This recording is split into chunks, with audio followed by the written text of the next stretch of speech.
Kita lihat mungkin lebih dekat lagi ya, seperti misalnya ke pricing untuk nikelnya sendiri. Nah sekarang ini kan sebenarnya kalau kita lihat dari price ini agak cukup Iya volatile, iya bergejolak iya, begitu, bahkan justru malah terdapat penurunan begitu ya betul. dari level harga. Nah ini seperti apa sih? Apakah ini juga termasuk karena memang nikel kita terlalu banjir Banyak, ya, iya terlalu berlimpah ruah, iya, atau seperti apa sehingga dan ticket control dari price sendiri kan tidak ada di Indonesia betul sebenarnya. Nah betul ini kan bisa menjadi salah satu hal juga nih, betul, sementara kita punya cadangan yang cukup besar. Nah ini iya. seperti apa Pak Arief? Baik, iya terkait dengan, harga nikel ya, kalau kita lihat sejak beberapa tahun yang lalu, khususnya mulai tahun 2022, 2023 sampai saat ini, kalau kita lihat indeks, LME ya, itu sudah mengalami penurunan sekitar 46%. Mhm, Kalau kita menggunakan indeks, Shanghai Metal Market, itu penurunannya sekitar 35%, cukup signifikan. mhm, Eee, dari sisi itu, coba kita lihat, produksi dari Indonesia. Memang kalau kita lihat selama 5 tahun terakhir ini terutama dari mulai tahun 2000 hingga 2024, itu, produksi dari Indonesia itu mengalami kenaikan hampir 5 kali lipat. mhm, Jadi signifikan. Eee, dunia mengalami oversupply. Tapi itu tidak berdiri sendiri sebetulnya, karena banyak juga faktor-faktor lain yang menyebabkan permintaan atau demand dari nikel ini menurun. oke, Salah oke, satunya misalnya, kaitannya dengan bahwa produk nikel ini masih, banyak tergantung, kaitannya dengan industri stainless steel. 70% dari produk nikel ini digunakan untuk industri stainless steel. Kemudian, dominasi Cina yang menguasai hampir, eee, mungkin lebih dari 80%, kebutuhan nikel di dunia. Kemudian, juga perlu kita cermati adalah, terjadinya tension geopolitik. mhm, Ada perang tarif, perang dagang antara China dengan Amerika, ya, itu juga mempengaruhi dinamika dari pasar, nikel itu sendiri. Kemudian, ekonomi global.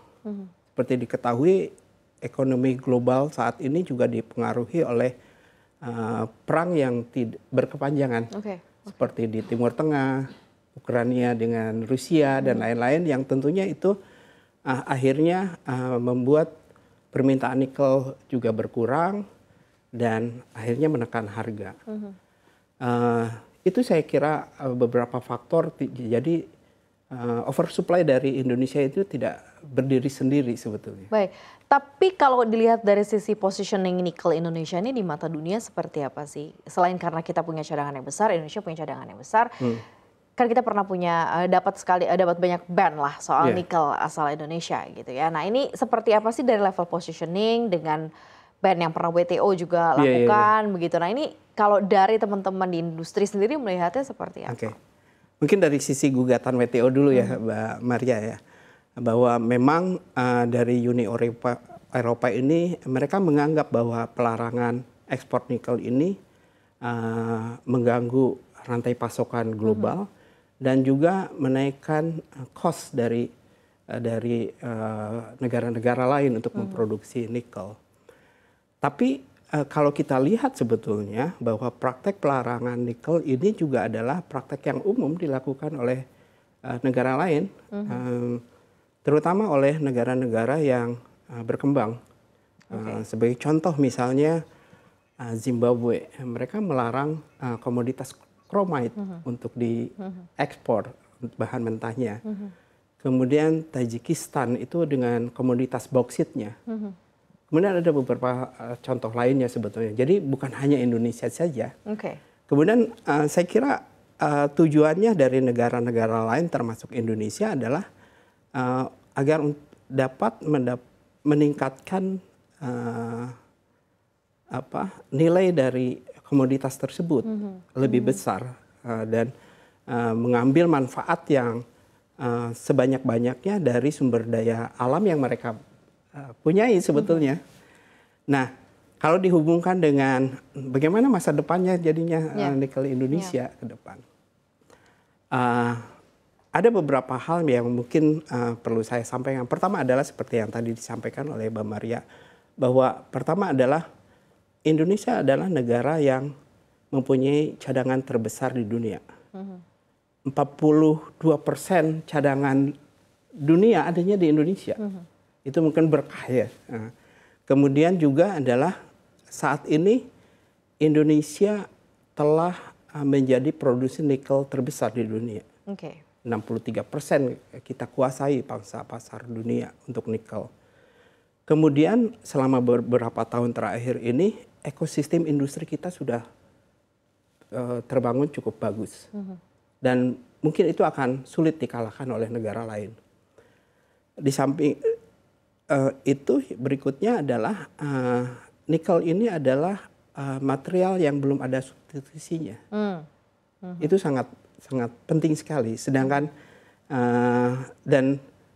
nikel ini banyak sekali digunakan oleh manusia untuk aktivitas sehari-hari ya.